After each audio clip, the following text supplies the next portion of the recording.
महाराष्ट्र के पुणे में गुलियन बेरे सिंड्रोम का प्रकोप लगातार बढ़ते जा रहा है। अब इस बीमारी से मरने वालों की संख्या 3 हो चुकी है, जिसके बाद प्रशासन और भी अलर्ट हो गया है और बीमारी का खतरा बढ़ चुका है। जानकारी के अनुसार मरने वाले शख्स की उम्र 36 साल है और वो एक प्राइवेट कैब ड्राइवर था।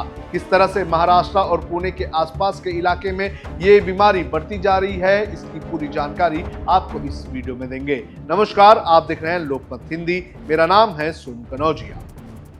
जानकारी के अनुसार एक कैब चालक कंपनी में कैब ड्राइवर का काम कर रहे शख्स को 21 जनवरी को पिंपरी चिंचवाड़ स्थित यशवंतराव चौहान मेमोरियल अस्पताल में भर्ती किया गया था।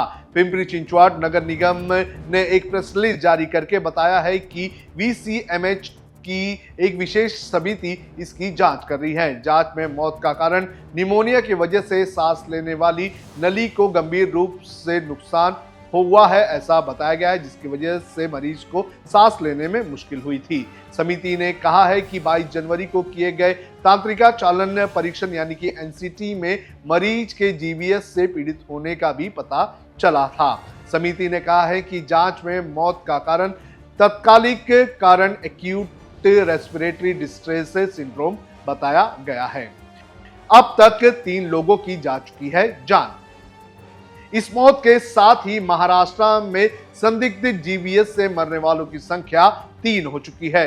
स्वास्थ्य अधिकारियों के अनुसार राज्य में दुर्लभ तंत्रिका रोग के संदिग्ध मामलों की संख्या बढ़कर 130 हो चुकी है। पुणे में बुधवार को 56 साल की एक महिला की GBS से मौत हो गई थी। इसके बाद सोलापुर में 40 साल के एक शख्स की 26 जनवरी को इसी कारण मौत हो गई थी।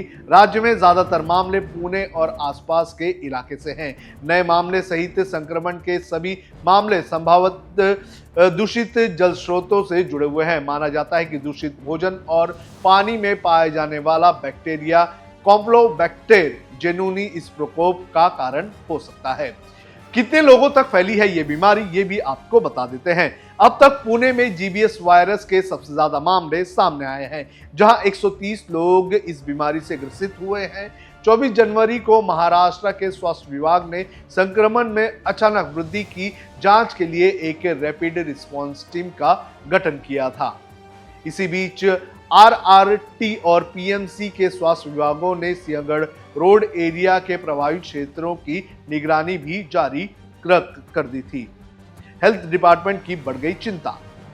स्वास्थ्य विभाग के अनुसार पुणे में जिस महिला की मौत हुई उसे पहले से कई बीमारियां थी। अब तक 9 मरीज पुणे के बाहर से मिले हैं, जिससे हेल्थ डिपार्टमेंट की चिंता बढ़ चुकी है।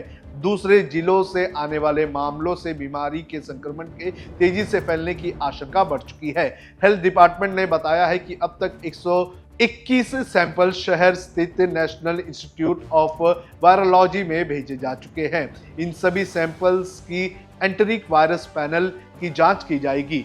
21 सैंपल न्यूरोवायरस के लिए पॉजिटिव पाए गए हैं, जबकि 5 सैंपल में कॉम्प्लोबैक्टर के पॉजिटिव संक्रमण पाए गए हैं। न्यूरोवायरस और कॉम्प्लोबैक्टर दोनों ही वायरस पेट की बीमारी पैदा करते हैं। डिपार्टमेंट के मुताबिक NIV को अभी तक 200 ब्लड सैंपल भेजे गए हैं। गनीमत यह है कि सभी सैंपल में जीका, डेंगू, चिकनगुनिया के लिए नेगेटिव सैंपल्स पाए गए हैं। पुणे के अलग अलग इलाकों से पानी के 144 सैंपल्स जांच के लिए भेज दिए गए हैं। अभी तक 8 जल स्रोतों के नमूने भी दूषित पाए गए हैं।